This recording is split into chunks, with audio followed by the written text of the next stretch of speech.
Welcome to the Black Entrepreneur Experience podcast, inside the business, buzz, and brilliance of Black entrepreneurs. Here is your host, Dr. Frances Richards. What happens in Vegas goes all over the world on Black Entrepreneur Experience, episode number 41. Thank you for joining us for Black Entrepreneur Experience. This is where we shine the light on the most successful Black entrepreneurs in the world. I'm your host, Dr. Frances Richards, and I am so deeply honored today to have Jereshia Hawk, income strategist and founder of the Goal Getter Group. She's also known as the Corporate Dropout, and the Goal Getter Group helps women who work a 9-to-5 build a business on the side. Welcome. Thanks so much for having me, Frances. I'm excited to chat with you today. You know what? I have given our audience a very brief bio. Why don't you fill in the gaps, and why don't you share with us what you'd like us to know about your company and yourself? Absolutely. Well, one, I'm extremely passionate about increasing the representation of women, especially women of color in higher level leadership roles, both within corporate America as well as entrepreneurship. And that really is what fuels and drives all the decisions I make and how and why I run my business. I just really believe that there should be more women having a seat at the table, but not only having a seat, but having a voice. And I think by equipping women with entrepreneurial skill set, it makes them better leaders in all aspects of their lives. So I, work with women all across the world, helping them really understand what they're uniquely good at, what their passions are, how to package that, and really how to position it online so they can turn their ideas into income and generate additional streams of income, outside of their 9-to-5. I've had over 4 years of corporate experience working for a Fortune 500 company, managing multi-million-dollar pipeline projects. And just recently I dropped out of corporate. And I don't like calling it taking the leap, but I really built a bridge that allowed me to just make a decision on how I wanted to live my life and how I wanted to spend my time. And I stepped into entrepreneurship full time just in July of 2017. So that's what kind of got me here. I'm a Cold Stone lover. I like a really good glass of red wine here and there. And I, love random dance parties just because. So that's a little bit about me. Now tell us, Jereshia, tell us about that journey. I was reading a little bit about how you were in college and you needed funds. And we'll get to that about how you actually financed your business. But what was that aha moment that you knew that you were going to be successful and this was the business for you? The position that you're doing now, the strategist, the income strategist helping women. How did you know that was that aha moment and that you were going to be successful? I feel like, one, we all have, God has put like a gift in all of us, put a seed in all of us. And it's really, we're just waiting for our moment is really just waiting for us to put that seed in fertile soil and really nurture it. I'm not sure if there was like an exact moment. I would say at least, in college, I started my first business, but actually building that business, not knowing anything, not having any real startup capital. Like I had my savings, not having any business acumen or business background, like not having any online marketing experience, but being able to build a business that made over $50,000 in such a short period of time. After doing that, I felt like I could do anything, in addition to getting my engineering degree at the same time. I felt like whatever I put my mind to, I'd be successful at. I just had to make the decision that I wanted it. So I would say like that type of mindset or that mentality started back in college. But I would say about this business in particular, probably just when I got my very first client and just helping that individual get real results, it just let me know like the power of when you choose to walk in your purpose, just what an amazing domino effect that can really have on the world and have on the people that are in your reach to touch. So I would say it's been, I think, a combination of a bunch of little moments, but those two things really do stick out in my mind in regards to like pivotal points in my, entrepreneurial journey. So because this is hot off the press and you were talking about that we're still in July 2017 and you dropped out of corporate America, talk about building that bridge and that moment when you said, this is it, I know that I can walk away. Take us on that journey. Absolutely, Frances. It was one that was really unexpected. Like when I started my business, I started the Goal Getter Group about, a year after working in corporate America. So, and I started it just really with the passion of, I was really, disappointed by the lack of representation of women, especially women of color in higher level leadership roles within my organization. I've always had aspirations of, sitting in the C-suite and just being in a position where you not only have the title, but you really have the influence to make positive change, both within the company as well as in the community. And I just saw such a lack of representation. So I remember, I still have it. I have like this 15-year career plan on this 11 by 17 sheet of paper, and it's ridiculously detailed.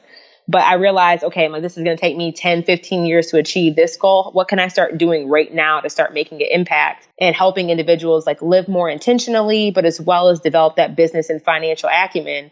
Because I see that's really the gap that they say that's holding a lot of individuals back from getting into the C-suite is really having that strategic business and financial acumen. So I started the Goal Getter group really like to fill that need. It's just like, how can I help more women just become leaders at whatever space or whatever position they're at currently right now in their life, and just help them get that next role. So it kind of just snowballed and took off. I've had the idea of this business happen 14 months ago, but really the business itself got created in October of 2016.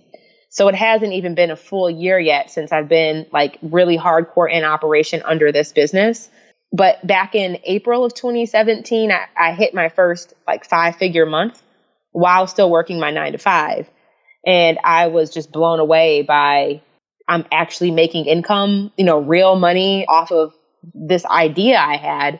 So I had told myself, and I talked to God about this, I'm like, if I can make 5 figures a month, 2 more months in a row, I'll quit my job. July 4th will be my Hawk Independence Day. Because I don't know, the first time hitting 5 figures in a month, I'm like, I don't know, this is just luck. I don't know if this is just like some whim thing that's happening. So me being the engineer, I'm like, I needed to see some sort of consistent data before it felt real to me. So I just set the goal. I said, if I hit 5 figures in May and if I hit 5 figures in June, I will quit my job in July. And then I started actually hitting the numbers, and that scared me more than anything, because it's like I need to hold myself accountable because I didn't know it was possible. So I consistently was hitting my income goals and like doubling them, tripling them, quadrupling them, like far exceeding my income goals. So come July 3rd, I got to a point where money was not the thing that was determining my actions or making the decision for me, how much money I had in my bank account. I had really spent 14 months investing and consistently building this business that allowed me just to get to a position in my life where I was able to just make a decision on really how do you want to live your life? How do you want to spend your time? And really looking at myself as a business. And my 9-to-5 was just my biggest client and had been my biggest client since entering in corporate, where now my business was really the thing. It was doubling and tripling my corporate salary, and I was working half the amount of time. So just even from a time money perspective, it just didn't make sense to stay in my corporate job in that same function or in that same role. Just from a time, opportunity cost perspective, it just didn't make sense. So I made the choice to, resign from my job and just walk full time into building and growing my business. And I like what you said, Jereshia, about your 9-to-5 is your biggest client, because another way that I've spent it is that they're my investors. And so let's kind of switch in terms of, someone is probably saying, how did you start your business? Did you bootstrap it? And they could be thinking, okay, you're an engineer, you were in corporate America. Were you in the C-suite? So take us on that journey about how did you actually fund your business? Yeah. So no, I'm an individual contributor at my company. I was responsible for large projects. So I ran I led a $400 million pipeline project over the past 2 years of my career. The first 2 years of my corporate career, I was in an engineering rotational program. So every 6 months I changed jobs. For the first 2 years, it's kind of like a leadership program where you get exposed to different areas of the business. But being an engineer, honestly, just is all about you being a really good problem solver. And I was always been pretty good with numbers, but that's really the root of being an engineer. You can solve problems. And I've always had, financial problems. I grew up without my parents. I've been self-sufficient since I was 17 years old. So even starting my first business, I had a problem. I had to come up with $12,000 or else I wouldn't be able to graduate. And going home or calling home or taking out an additional private loan none of those things were an option for me. So as I had this problem, I had $2,000 saved when I started my first business. And it's like, I have $2,000. I have about like 9 months to come up with 12,000. I had a problem. I had these little bit of resources and I had to figure out a solution in that time frame. And that's kind of how that one came to be. It was just through trial, error, being able to just experiment and not really fearing failure. Just looking at every opportunity as a chance for you to learn and just get better and pivot and adjust and just keep working until you get the solution. But with this business, I started this business with less than $300. And really the $300 was to pay for my domain name, pay for my LLC. I can't even think of what else I bought back then. It might not paying for the website, like theme that I had to put on WordPress. It was very minimal cost. And running a service-based business, you really there's very little overhead, especially when you're just getting started. So I didn't have a ton of money when I started this business, and I was able to generate, a couple $1,000s somewhat consistently over the first 6 months when I was just trying to kind of throwing stuff out there, seeing what was working and seeing what wasn't. I did use I used half of what I had made from my business, between January and October, and then half of like what I had saved for my corporate job. So it was about $3,000 is the first time I invested in a coach in October. And I had saved $1,500 just off of profit that I had made in the business. And I invested another $1,500 from my corporate job to invest in my first coach. And because I realized I needed, I didn't want to keep kind of guessing and trying to figure out this online game by myself. I'm like, I'd just rather work with an expert who's gone down the path that I'm trying to go down, kind of learn some strategies that I can quickly apply and stop having to try to figure it out. Like, just trying to work smarter and not harder. And I had to just realize like, how much money am I not making because I don't know any better? What is the return on me and my investment if I just go ahead and work with somebody who's already been successful and done what it is that I'm trying to do? So, I don't think you need a ton of money to get started, especially with an online service-based or digital product-based business. All you really need is Wi-Fi, internet. You can leverage social media and just get your name out there and start building your brand. You don't need a ton of money really to get started. So how did you actually vet your coach? Because there's a lot of information on the internet about individuals starting digital companies and online marketing companies. Some are successful, some are not. How do you get through the minutia and know that this person is really bona fide and is going to help you succeed in the business? Oh, I love that you asked that question because it's something that comes up all the time and something I struggle with, especially at the beginning stages. Everybody's a business coach. Everybody's, helping everybody build online businesses. And really like this whole online game is like the wild, wild west. There's really no certification program. There's really no government regulation around our industry. So I think first and foremost, like before you even decide to work with a coach, I think individuals need to get very, very clear on what results they're looking to achieve. And you saying you want to grow your business or make more money is not specific enough. Like really, what does growing your business mean for you? What does making more money actually mean? Is it making, consistent 4 figures a month? Is it reaching your first 5 figures? Is it just reaching your first $1,000? And when you say grow your business, in what aspect are you trying to grow? So I think that's really the most important thing where I see a lot of individuals, they don't even know exactly what they want. They just kind of see other people who have really good branding and really good marketing and just assume that person can help them because it looks and appears like they've achieved success for themselves. But the client themselves don't really have a firm understanding of what results they're looking to achieve. And there can be some like incongruency when you go about it without a clear vision in mind. So I think first and foremost, before you even look for a coach, is to really get clear on what results are you looking to achieve in what time span. And once you have that identified, do your research on an individual before you invest $1. Like watch their free video content, read their blog posts, check out their testimonials.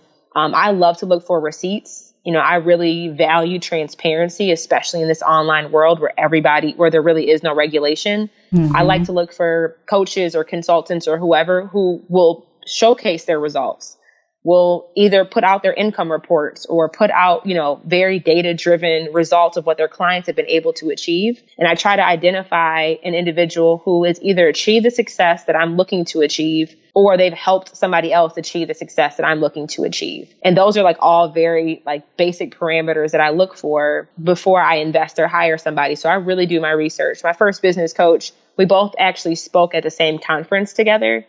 And she looked like me. She was a couple years older than I am. And she was achieving the type of results that I was looking to achieve. She was making consistent 5 figures a month in her business. She had just left her corporate job, but she had been in the game for maybe 6 or 7 years before she really started to see that success.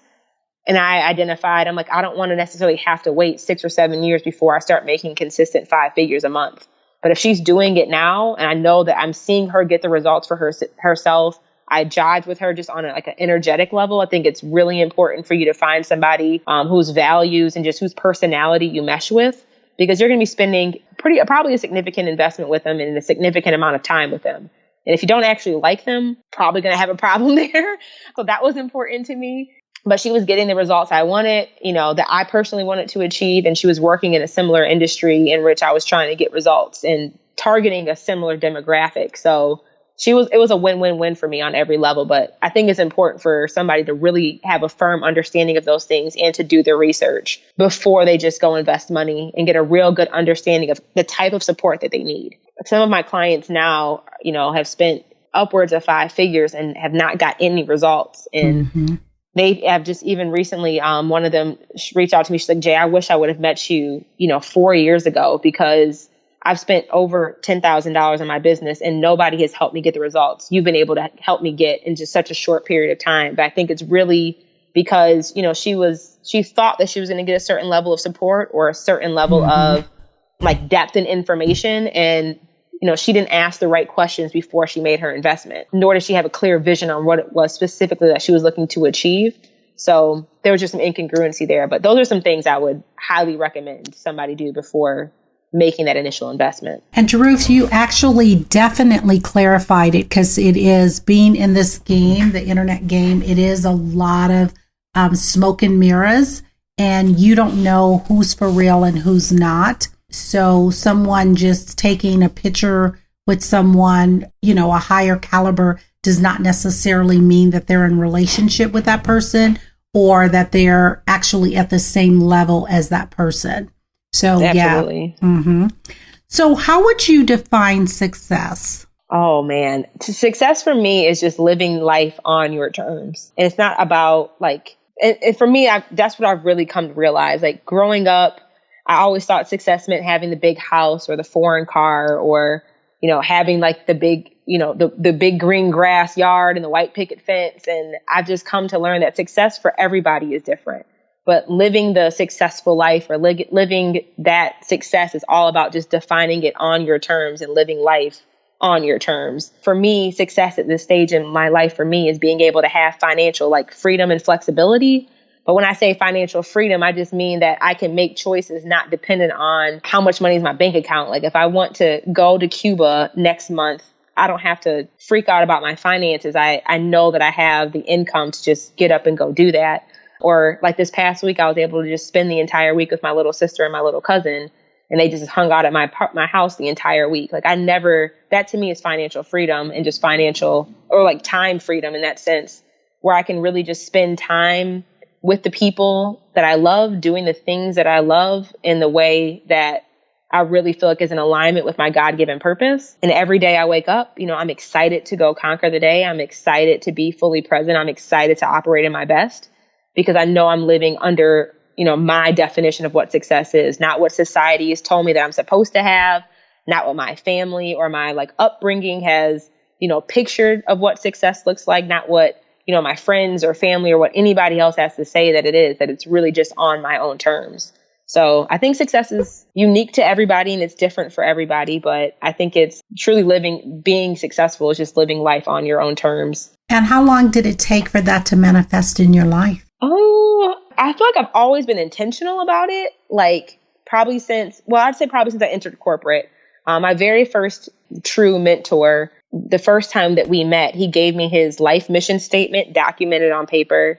He gave me his leadership philosophy documented on paper, and his life legacy documented on paper. And I had never really thought about my life like that before. I thought about goals that I wanted to achieve, but I never really thought about not so much as what I want to do in the world, but how do I want to show up and who do I want to be and how do I want to be known? And I think with him, he really started making me do a lot more self-awareness in regards to just how do you want to show up in the world every day? Who do you want to be and what do you want your legacy to be? And I think that's really what started it for me. So that was about 3 years ago. Ever since then, I mean, I got intentional every day. Like so it's been a slow progress, but just being self-confident and being authentic to my truth in the sense of when I don't want to do something, just say no. I think sometimes, especially as women, or maybe this is just me, I like to make everybody else happy, and I like to give. And I think that, we're a lot of big-hearted individuals who are mission-driven tend to do that. They want to just serve and serve and serve, but we forget to serve ourselves. So it's been something I've been working on for a couple years now, and just trying to be more authentic to my truth, meaning that if just doing things that make me happy and that fulfill me and that really create high quality experiences in every aspect of my life, and trying to be true to that, even if sometimes it makes somebody else unhappy, but just learning how to say yes to me before I always say yes to somebody else, and just making sure that it is in alignment with what it is that I'm passionate about and what it is that I actually want to do. So I think it's something I've been working on for probably 3 or 4 years now, since meeting my mentor, and him really driving home those questions and making me think a little bit deeper about just my existence as a human on this earth. Now, if I understand you correctly, the mentor that you are alluding to 3 years ago, was that the mentor in corporate America? And if that's correct, is he still your mentor, or is with you being an entrepreneur, or did you find a different mentor? Yes, he is in corporate. He was one of my VPs at my previous company, but he'll never stop being my mentor. So I have a board, I call them my board of directors. There's 8 or 9 of them that are all mentors to me. So even when I think of mentorship, I think a lot of people try to box this and categorize that it has to be this formal, arranged relationship. And none of my mentors were like that. All of my mentors that I have are very, organic relationships that have kind of just came to be, or you meet once and then you just kind of click and you consistently just grow together. So no, his name is John. He'll never let me go. I'll never let him go. Regardless of what journey or path I take in life. He's very supportive of just me pursuing my dreams and pursuing my passions, regardless if that means me staying at that previous company or, me building my own mogul empire. One thing he's always just said is just make sure that he has a window seat in my jet one day. And I'm I promised him that will come true. So no, I'll never leave John, and he'll never leave me. and that's really beautiful, because when I look at over my career, I can't say, even though I've had mentors, once I left the company, it's kind of severed. So I think that's wonderful that you're able to maintain, especially with you building that bridge in terms of entrepreneurship totally away from the company. So that's great. So can you share what is a daily or a weekly habit that you do consistently that has given you the greatest success, Jerusha? Yes. So I would say individuals who have not read Think and Grow Rich, I would highly recommend reading that book.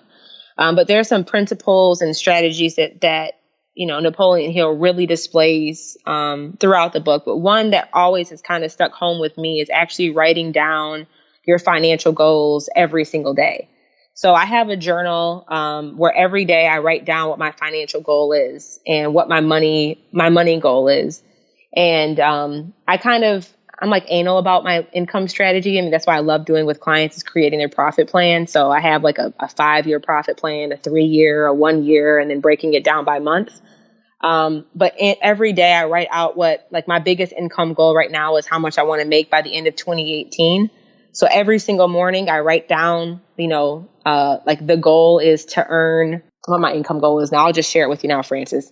My goal is to earn $531,478 by December 31st of 2018. It's super specific. That's not just some number I pulled out, like a hat. It's something I've actually calculated out based off of becoming debt free. By 30, I want to be able to make $1 million and give $1 million away. So based off of all these larger visionary goals that I have, that's what helped me come up with that actual income goal. And then you have to have a specific date. So every day I write down what that goal is, how much that is, and by when I want to make it. Then I write down how many days away is that. So it's 518 days away. And then I write down what am I willing to give in order to actually receive that in my life. So, I want to be able to tithe more, give scholarships away, give away grants to help other women start their businesses, give to other nonprofits and charities. And just really, what value are you providing to the world in order to actually, again, receive that type of energy back in the form of money? And then I write down an action plan of what are 3 things I'm going to do that day to get me one step closer to that goal. And that's something I write down every single morning. I shouldn't say most mornings. I'm human. There's definitely some days where I don't get around to physically writing it down, but more days than not, I write down that goal every day in a journal.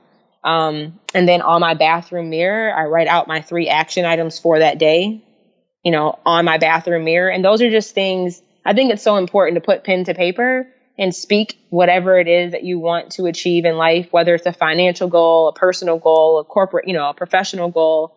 Whatever it is, put that pen to paper and actually, write it down, make it real. And then I actually speak it out loud. So that's like a daily practice I do is, I spend time actually visioning and reflecting and writing out like whatever that specific goal is or that specific aim that I'm after right now is. So when you talked about, in reference to a mission, tithing, or whatever, with your particular company right now, do you have a social cause that you specifically support? I have not identified one in like a specific organization. I mean, the biggest cause that I'm after right now is just really how can I support and help more women grow in their leadership, both within corporate and entrepreneurship. So I have gifted over probably about $5,000 so far in being in business to helping other women either start their business or giving them grants where they can invest or spend as they see fit, or offering scholarships to any of my programs or offerings. I'm actually right now, trying to be very intentional and identify an organization or either starting my own nonprofit, have more of that intentional focus in regards to where we're going to be giving funding wise. So that's going to be coming more so out in 2018. But as of right now, I give where I can and just give wherever I'm led to give, just right now through my own network of women and just through my own community. So every now and again, I'll just do giveaways and give away $250, give away $500 grants just to women who are active and showing up for themselves in my own community space. But going into 2018, I definitely want there to be more of an intentional and partnered social cause that I'm either supporting or, like I said, either starting my own nonprofit and building more of those strategic partnerships in regards to the philanthropy space. So Jerish, what is one valuable lesson you wish you knew before starting your business? You have got to learn to dream beyond what you currently know is reality. And that's something that I've been learning over time.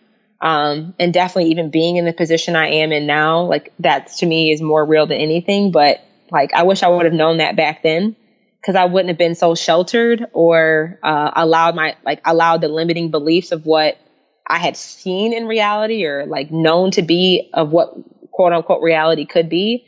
I wish I would have started dreaming bigger sooner. So I think that's probably a piece of advice I would give to somebody is learn to think beyond what you currently know is reality, dream beyond what you currently know is reality. And just really know that any and everything, any vision you have or any idea that you have, you wouldn't have it if it wasn't possible for you to achieve it. So don't limit it or contain it or, I don't know, break it down and make it seem smaller. Dream big and just know that through, there's things that might be required in order for you to get that, get a step closer to achieving it, but it's all possible. And I didn't know that until, probably I'd say 3 weeks ago, a month ago. Really understanding it and seeing that for myself, that really anything is possible. So what would you say was the biggest thing that caused you to have that mind shift? I mean, probably hitting some of my first big income goals. I didn't know that it was possible to make 5 figures in a month working 15 hours a week. I never saw anybody doing that. And I think it's especially from the community and the way that I was raised and just my upbringing, it's always been taught to me that you have to work hard in order to make a good living. And I'm really learning that it's not about working harder. Yes, achieving success does require hard work, but it doesn't have to be this tit for tat, paycheck to paycheck. It doesn't have to be this over exhausting thing. It's all about working smarter and learning how to leverage your time and leverage your money more effectively. So I just never thought in my wildest dreams that I could make $8,000, $10,000, $15,000 in a month while working my 9 to 5, while doing everything, having a social life and working 15 hours. I just did not know that was even attainable. And even when the first time when I say money, I think money is just an easy way for me to kind of explain this. All of the mental mindset and all the other like amazing things that have been happening that I can't really put like a price tag on. It's kind of hard to explain it using those references, but I just think using income goals is an easy way that anybody can kind of relate to. Like, I just never knew that was possible. And I never knew that just believing in this idea that God placed on my heart, that, building this business and empowering other women to walk in their purpose and just being completely relentless and bold about what my beliefs were about defying stereotypes and living beyond the expected. And, you can be the thing that's against every stereotype of what you're supposed to be and still be extremely successful in, whatever right you want to define success in. So it's something that's just been kind of going over time. But, even like getting to the point of quitting my job, being a Black woman, I'm an engineer, I'm in a 1% in the country. And even holding the role that I had at such, I'm 26 years old running a $400 million pipeline project. Like, that was unheard of. Like, that just does not happen in the industry. It's very rare.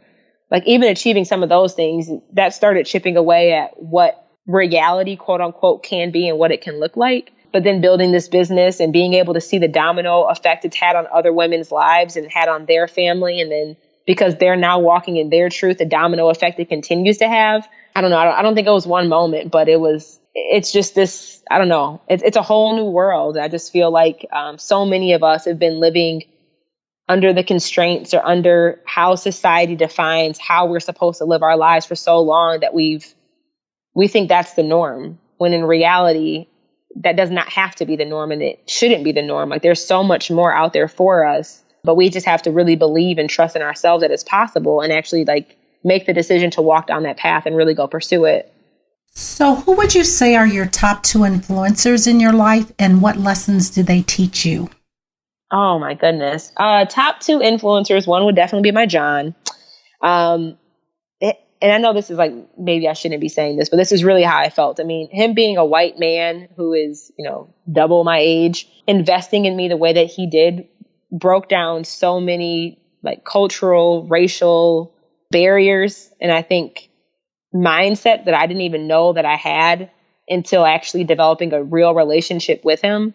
Again, just because of how I was raised and just kind of how I've been taught about other cultures. And even though I'm biracial, I'm half Black, white, and Puerto Rican. I was raised by my Black grandmother, who is 85 years old now. So just kind of what she's taught me about just our culture and just how we got to be where we are now. Having a white male mentor who invested in me and really was a father figure to me, like a father figure that I never personally had, just was transformational for me on so many different levels. And he's always taught me to dream beyond what I currently know as reality. He's always put me in a position or put me in a mindset to visually see myself in environments and in atmospheres that I never even dreamed or knew that could be possible for me. So he would definitely be one, probably one of the most influential individuals I have in my life. And another would be another mentor of mine. Her name is Linda. And she's a VP running like global quality for a Fortune 500 company, Black woman, but she's really taught me about self-love and about what it really means to be a strong woman in every aspect. I don't know. Those 2 have just like helped me really define myself just as a woman, as a human being on this earth, just really what it means to be a child of God and the power and magnitude of that reality. But Linda has just taught me a lot about my self-awareness and about just who I am as a woman, like how to love myself, how to forgive myself, how to like kind of overcome and like work through childhood traumas and just what it really means to grow into a woman and how to do that effectively while still being an amazing wife, while still being an amazing mother, while still leading, leading billion-dollar corporations, like really what it means to have it all in that lifestyle. So I'd say those 2 have been instrumental as far as like influencers in my life and just helping me see bigger, dream bigger, and just know that anything is possible. Wow, that's profound. Thanks for sharing that. So talk to a younger you. What advice would you give to a younger you?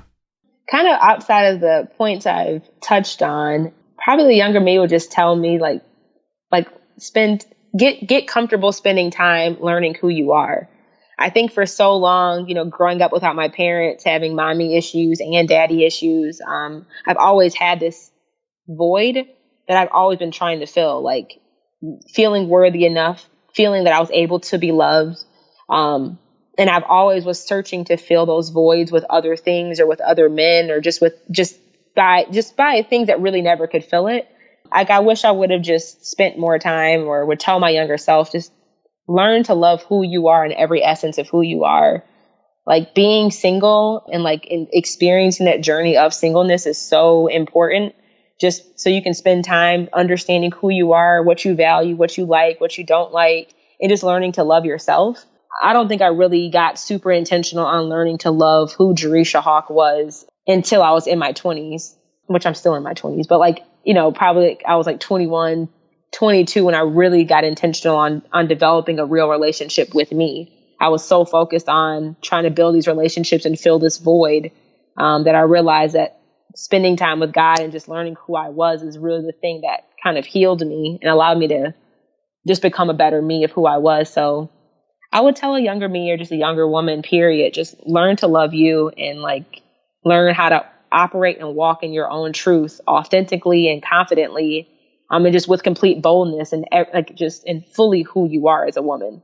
So, Jereshia, share with us, what is a technology tool or a technology platform that is a must-have for you in managing your business?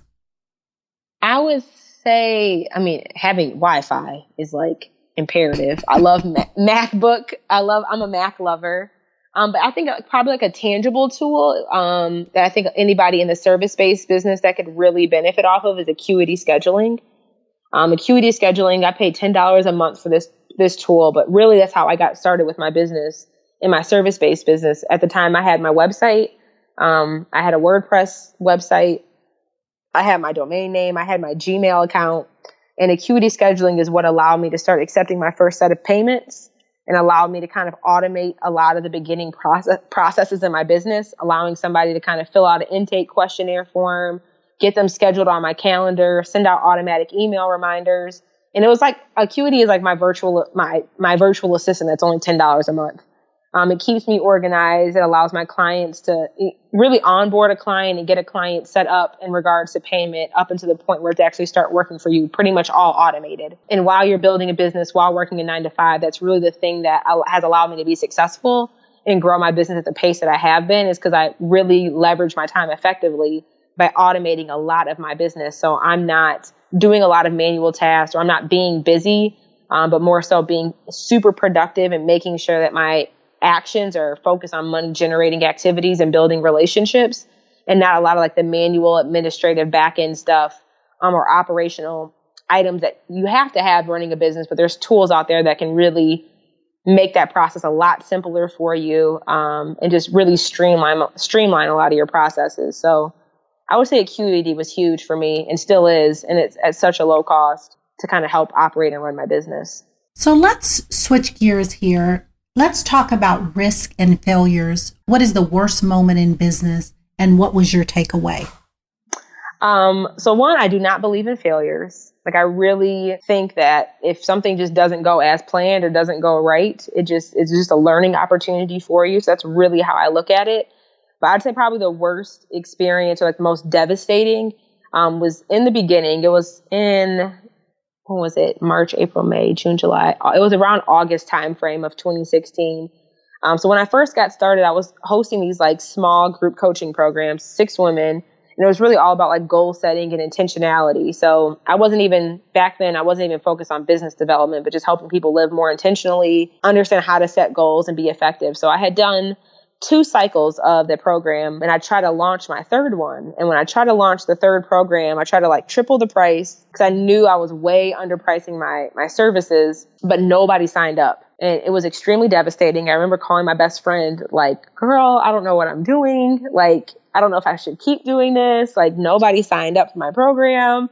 I'm actually trying to charge what I know that I should be charging, and nobody Nobody signed up. And it was really devastating because it made me just question everything I was doing. Like, do people not see the value in what I'm offering because they don't want to pay really what they should have been paying the entire time, but I've been undercutting my prices. But that moment is what made me readjust and pivot my entire business model. And I'm so thankful that that moment happened, because otherwise I would have kept operating as usual. And there's no way that I'd be experiencing the radical growth and impact that I've been experiencing since that day. Having that moment, at the time it sucked, but I'm so thankful for it, because it made me just think differently about how I was operating my business. It made me think differently about my strategy. It made me think differently about what my positioning was, what was my messaging. What type of clients were I attracting that weren't able to either afford my services or didn't see the value in my services. And I realized that there was an issue with how I was branding, marketing, and communicating my offerings, but also an issue with just how I was pricing my products and the services I was providing, because clearly it wasn't attracting the clients that I was looking to actually work with and gain. So that moment just made me rethink everything. And it made me do a huge pivot in my business, which I'm so thankful for. Absolutely. So why don't you tell us, if you conducted this interview, what is the one question that you wish I would have asked? And I'd like you to answer that question for us. Oh, goodness. That's a really good question. Nobody's ever asked me that question before. So you get like a super gold star for that, Francis. A question I wish you would have asked. I think maybe the thing that's just coming to mind to me is what's next? What is the end goal for what I'm building or what I'm doing? And really what kind of impact am I looking to make on the world through how I'm operating or what I'm doing? I think that would be the question. Okay. The answer to that question. So when I grow up, I want to be a White House liaison for women's empowerment initiatives. I don't know if that role currently now exists, but if it doesn't, I want to make that role exist one day in the future. I want to have, or I will have, global goal-getter centers all across the world, really where women are able to come together and support each other in moving the needle in their life. I will create something called some sort of entrepreneurial school, not in the sense of, I just want it to be an alternative MBA program. I think so many of us, at least for me, I was taught that you kind of, grow up, you go to school, you get a good degree, you have to go to college, you need to graduate, interview well, get a good job, and be happy with benefits, good insurance, and a decent salary for the next 40 years of your life. And I don't think that it has to be that way. I really want to create a community of individuals who define success on their own terms, kind of an alternative to individuals who they want the education, because I'm so thankful for my degree and so thankful for my education, but they want to learn through practical application. College to me is, I don't know, it was 4 years to really prove that you could stick with something for 4 years and endure it. Right. I used maybe 3% of my degree max, and it cost, 5 figures in debt to do it. I'd much rather, again, I'm so thankful for my degree and for my engineering background, because I think it's really honed my strategic and problem solving skills, which makes me a really good entrepreneur in my opinion. But for everybody, that's not the route that everybody should be forced to take, or that society really conditions us that you have to take. So I just want to create an alternative program that really reaches the masses and helping individuals just live life on their own terms and define success for themselves, and kind of gives them the space and the freedom to define and carve their own path, not based off of how the system is structured currently right now. I just want to touch millions of people and help others just walk in their purpose. They say 80% of Americans are unhappy with their job or with their lifestyle. And I think part of the reason that that number is so high is because so many people have never defined what their happy is. They've never defined what success means to them. So they're trying to live up to the facade of what we see on Facebook. They're trying to live up to, the mansion yacht lifestyle that we define as success. But for a lot of people, that's not how they define success personally. But so many people have never defined their happy. So how can you be happy if you don't even know what happy looks or feels like for you? So I want to empower more people to define their happy and to figure that out, and to just walk in their purpose and walk in their gift, just unapologetically, in whatever right that is, just really empowering more people to just walk in their purpose. So we've come to the part of our interview where we're going to call it the Fun Fact Lightning Round. And I'm going to ask you a series of questions, and I'd like you to answer them very quickly. And if there's something that you desire not to answer, feel free to say pass. You ready? Okay. Yes. The last movie you saw? Girl Trip. You relax doing what? Drinking wine while watching Power. Your favorite singer or rapper? Oh, right now, Jay-Z, the 444 album. And your favorite dance song? Dance song? Oh, I'll dance to almost anything. And what food you eat every week, no matter what? Probably spaghetti. And your favorite month? My favorite month? October. Okay. Well, you know what? I want to thank you so much, Jereshia, for spending time with us. And in closing, why don't you share with our audience what is the best way for our audience to connect with you and how they can support your business? Absolutely. Everybody can find me at JereshiaHawk.com. You can find me on all social media platforms at Jereshia Hawk. And really the best way to support my business is either one, by joining our free accountability group and just being an active participant, supporting others and achieving their goals while you're working to achieve yours. Kind of my mantra is her wins are your wins and her wins are my wins. So just being active in our community space and empowering others to just go after their goals and achieve their goals. I think it's something that's a low cost of entry for anybody here. But if anybody is looking for more intentional one-on-one support or like business training on how to define success on your own terms, how to build multiple income streams, I call it your 7 paths to profit, or how to get out of that paycheck to paycheck lifestyle, you can find all of my resources, workshops, programs, and consulting packages at JereshiaHawk.com. Thank you so much. We at Black Entrepreneur Experience appreciate you for your time, and we will definitely, if you have anything that's coming up that you want us to push out or support, don't hesitate to let us know, and we will continue to watch you as you grow and you continue to bring others along with you. Thank you so much, Francis. And I want to just thank you for creating this platform to highlight and showcase other Black entrepreneurs. I think it's important to see the example. And I love what you guys are doing and just creating that access to show and showcase that example. So thank you so much for having me. Thanks. That's a wrap. Thank you for listening and subscribing to Black Entrepreneur Experience. We would love for you to leave a review and rating on iTunes and share with your friends. For show notes and more episodes, go to www.beepodcast.com. Join us next Wednesday, and remember, green is the new black. So keep your bank accounts and your business in the black.